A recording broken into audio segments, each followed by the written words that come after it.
Why would a man brutally murder the mother of the newborn child they had just welcomed together? Why, on Thanksgiving Day, a time for family and reunion, did one of the most gruesome crimes Lowell, Massachusetts, have to happen? On the morning of November 26, 2021, police discovered the body of Deja Jenkins, 22, in a locked bedroom inside her ex-boyfriend's apartment. She had been stabbed 58 times and had a broken neck. Next to her, her 2-month-old baby girl, their child, was still alive, lying motionless in the next room. The perpetrator was none other than Leonard D. Robinson, also 22, an amateur rapper who had publicly doubted that he was the biological father of the child. The case quickly shocked the community. There was no sign of forced entry, no cries for help, just a young woman visiting the father of her child, and never returning. What made Robinson choose to answer the suspicions of paternity with blood? Why weren't social media warnings, angry and skeptical tweets enough to prevent the tragedy? This is a story about a troubled relationship, about a community's silence in the face of violence, and about the terrible cost of unchecked cynicism. If you're drawn to true crime stories where every detail carries the weight of truth and pain, subscribe to the channel so you don't miss out on shocking cases, profound lessons, and untold secrets. Deja's scream echoed through the four closed walls. She twisted, covering her chest with her arms, but the first slash tore through her skin. Blood spattered the walls. She backed into the bedroom, dodging and pulling Leonard away from the baby. He didn't stop. Every step was a stab, blind, frantic. Deja screamed, her voice breaking with tears. "Leonard, please, I'm here." But the madness had taken over. In Leonard's head, no pleas could be heard anymore. Only the echoes of the old words, "It's not your child, I was tricked." The cruel whispers of his own imagination. She fell to the bedroom floor, covered in blood. Struggling to crawl, her hand reached for the phone, but only just barely reached the charging cord.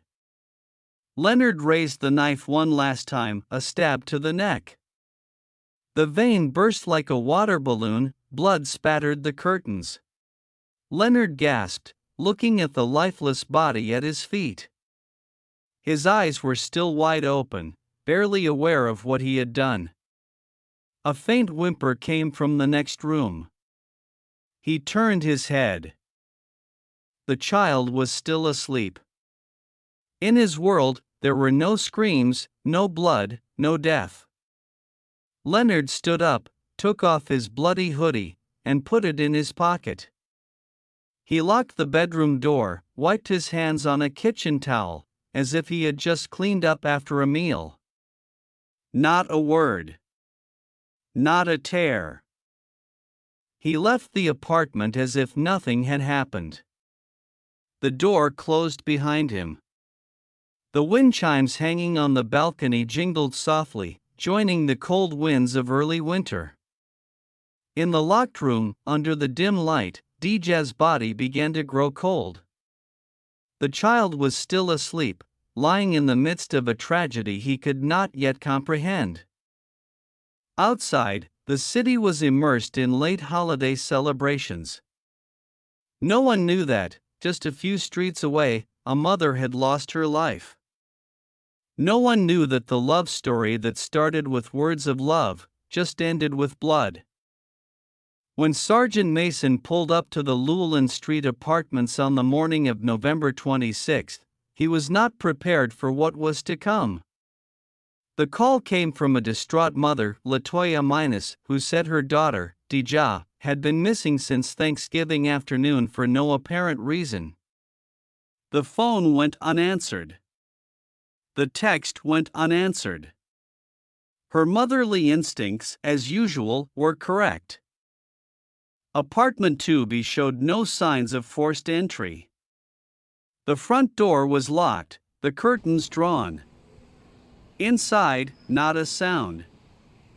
Mason knocked a third time, then decided to ask the landlord to unlock it. When the door swung open, the smell of damp and old formula filled his nostrils. The living room light was still on. A crib was neatly placed next to the sofa, and inside, a newborn baby girl was sleeping soundly, her face strangely peaceful, as if the chaos had occurred in another world. Mason immediately called for help, wrapped the baby in a soft blanket, and stepped further in. The bedroom door at the end of the hallway was locked from the outside. Mason felt his chest tighten. He pounded, no answer. With the force of his foot, he broke the door open. The moment the door swung open, time stood still. The floor was streaked with dried red. The smell of blood mingled with the smell of damp clothes and old carpet. In the middle of the room, the body of a woman lay on her back, eyes wide open, blood dripping from her neck and chest. Her arms were stretched out as if reaching for something. Mason knew it was too late without feeling for a pulse. There was no sign of a struggle in the house, but the ferocity of the attack was obvious. Red splattered on the walls, on the bedsheets, even on the window frames. Mason knew from experience, this was no spontaneous murder. This was vengeance. He signaled his teammates to seal off the scene. As he headed downstairs, Mason passed by the trash area at the back of the building. A plastic bag revealed the handle of a kitchen knife stained with blood. Outside, the world continued to spin. But in apartment 2B, something horrifying had just been written into Lowell's criminal record. As soon as D.J. Jenkins-Minus's body was identified in the locked apartment, the investigation went into emergency mode. There was no sign of forced entry, no cameras in the apartment, and the infant was the only witness, a witness who could not yet speak. The police knew they were dealing with a murder staged to slow down the time of discovery. And the perpetrator, most likely, had planned it. The starting point was the apartment, where everything seemed unusually quiet. No objects were disturbed. No signs of a struggle outside the bedroom. But inside the locked room was a cold-blooded execution. Every drop of blood, every stab, told the story. This was an emotional, but not a calculated, murder. The forensic team arrived and began working in silence. The blood spattered in an arc, indicating that the victim had been attacked multiple times while trying to retreat. Meanwhile, investigators turned to another avenue: social media. On Robinson's personal Instagram, statuses throughout November took on a new meaning. Loyalty is a myth. Watch who you trust. DNA test or I'm done. All were posted shortly after the baby was born. One post a few days before the murder read, "Bet. If it ain't mine, it's over." In the light of a murder, it was no longer a blurb, it was circumstantial evidence of motive. Police searched Robinson's browser history, recovering it from temporarily deleted accounts. They found the keywords "how to hide a body," "crime of suspecting that a child is not yours," and Reddit posts about disputed paternity. The pieces began to fit together. Neighbors were interviewed. A woman upstairs remembered hearing a brief arguing noise on Thanksgiving afternoon, then silence. No screaming. No running footsteps. Hallway security cameras captured DJ entering the building around 4:15 p.m. There was no footage of her leaving. Robinson was seen leaving the apartment at 6:02 a.m., wearing a gray hoodie, carrying a black backpack, looking calm. After that, gone.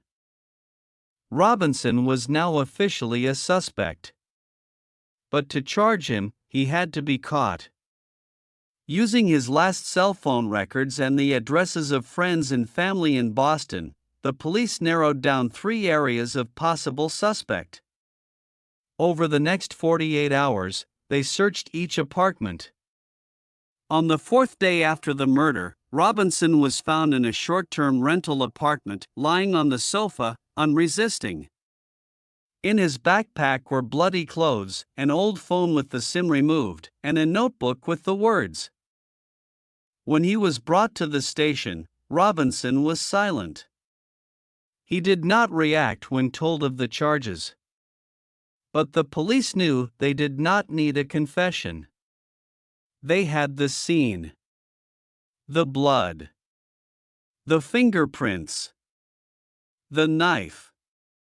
The camera. The status. And one child, though not yet able to speak, survived to become the ultimate testament to the most brutal of all. Her mother had been murdered, not by a stranger, but by the man she had once trusted to call father. The investigation did not last long.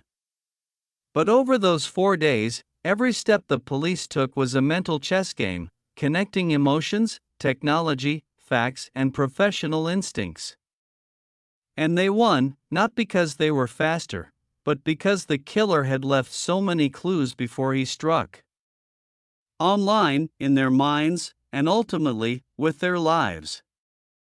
Deja Jenkins, 22, isn't a household name, but to her family and friends, she's the world.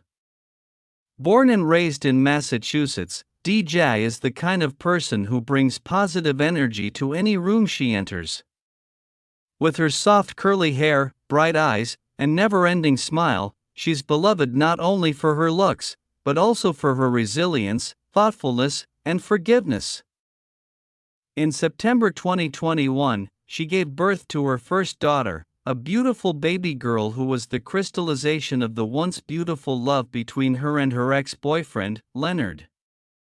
Although their relationship is no longer intact, Deja still tries to keep her child surrounded by love from both sides. On her personal page, she often posts pictures of her cuddling her child, accompanied by simple but loving captions like, "You are my world." Friends say Deja dreamed of becoming a nurse, not for the fame, but because she wanted to care for and heal others. But that dream was put on hold after she became pregnant. Yet Deja never complained. She accepted the sacrifice, putting her child above all else. In the eyes of those who loved her, Deja was more than just a mother, she was a silent warrior. Leonard Robinson, an amateur rapper who goes by the name Poleboy D. Rose, was once a part of Deja's life. They fell in love when they were very young, and their relationship was passionate but also stormy. Leonard was not like Deja. While she sought security and family, he was immersed in the world of social media, street music, and status lines filled with anger and jealousy. In October 2021, just weeks after the birth of his daughter, Leonard began posting suspicious messages on Instagram. "Blood doesn't lie. I don't raise other people's children, DNA test, or I'm out." No one suspected that behind those words was more than just skepticism, but the first signs of an impending tragedy. On the outside, Leonard might have been just a worried young father. But inside, he was a gathering storm, and Deja, unbeknownst to her, was slowly being drawn into the eye of that storm. Once the physical evidence had been thoroughly investigated, what interested investigators most and was the final piece of the puzzle was motive. No one kills without a reason, especially someone they once loved, and the mother of their own child. The phone records, text messages, and private conversations recovered after the police seized Leonard D. Robinson's device revealed threatening messages hidden in plain sight, repeated over and over again with a common thread: an obsession with blood. "I'll find out my way. Don't make me do something I don't want to do." Blood doesn't lie. I don't raise other people's children. These weren't words uttered in anger, but rather declarations, sent as warnings, but no one really paid attention. Leonard wasn't just suspicious. He was convinced that he had been betrayed. In his mind, Dejah was a liar, the child was the product of betrayal, and his forced fatherhood was a terrible deception, unforgivable. Criminal psychologists were called in for consultation. They found no signs of severe mental illness, but noted many potentially dangerous factors: antisocial personality disorder, rigid thinking, and especially the need for absolute control in intimate relationships. Robinson was the type of person who could not accept losing power. For him, if he could not be sure that the child was his, then neither the child nor the mother were of any value. Coming from an underground, street music environment where honor was tied to blood and betrayal was always punished, Robinson thought not only as an individual, but as someone who was carrying out an act of social revenge. In his mind, killing Dejah was not a sin, but an act of restoring honor. There was no sign of financial conflict, no gang behind it, no hired killer. This was a single, systematic crime, conceived by a sense of betrayal, fed by the indifference of the online community, and justified by the sick logic of if it's not mine, it's no one's. Ultimately, investigators came to the conclusion Leonard D. Robinson did not act in a fit of madness. He acted out of obsession, a form of intentional, possessive crime fueled by trauma and a culture of extreme male chauvinism. And in that story, Dejah was not just a victim of murder, but a victim of a society where gentle warnings like Instagram statuses have never been enough to save a life. On December 30, 2021, nearly a month after the case that shocked the entire state of Massachusetts, Leonard D. Robinson, the prime suspect in the death of Dejah Jenkins Minus, officially appeared in the Middlesex District Court. Escorted into the courtroom with his hands cuffed, his eyes downcast, Robinson did not say a word. Opposite him was the victim's family, who still could not understand why a man who was once considered the boyfriend and father of the child became the one who ended Dejah's life with 58 stabs. At the hearing, the prosecutor presented three main charges: first-degree murder, assault with a deadly weapon, and child endangerment. They presented evidence to the court: a bloody knife with the defendant's fingerprints, surveillance video of Robinson leaving the scene shortly after Dejah entered, openly threatening social media posts, and text messages showing premeditation. The defense suggested a psychotic break, arguing that Robinson was suffering from postpartum depression, combined with social pressure and emotional instability that led to her loss of control. However, at the time of trial, no medical records or expert assessments were presented that would convince the court to consider acquitting her of criminal responsibility. The court denied all requests for bail. Robinson is in custody awaiting his formal trial, scheduled for early 2022. If convicted, he faces life in prison without parole, the maximum sentence under Massachusetts criminal law, which does not have the death penalty. Justice is moving forward, step by step, slowly but surely. On April 14, 2022, the Middlesex Supreme Court was packed for the formal trial of Leonard D. Robinson, the defendant in the murder of Dejah Jenkins Minus. After nearly 5 months in custody and additional investigation, Robinson entered the courtroom with a stony face, wearing an orange prison uniform, his eyes avoiding all eyes. Prosecutor Jennifer Lanning opened with a chilling and pointed summary: this was not a murder for money, nor was it self-defense. This was a murder out of a sense of betrayal, by a man so obsessed with honor and paternity that he was willing to kill the mother of his child. No one expects a family holiday to turn into a nightmare. No one expects a visit to a child, a seemingly normal gathering, to be their last. But that's the nature of tragedy. It often strikes at a moment when we think everything is fine. And when warnings are ignored, when social media is just a place to scroll past and forget, silence, by friends, by communities, by the system, becomes an invisible accomplice. We can't change the past. But we can learn to protect the future, by listening, by acting, and by never taking even the smallest warning lightly.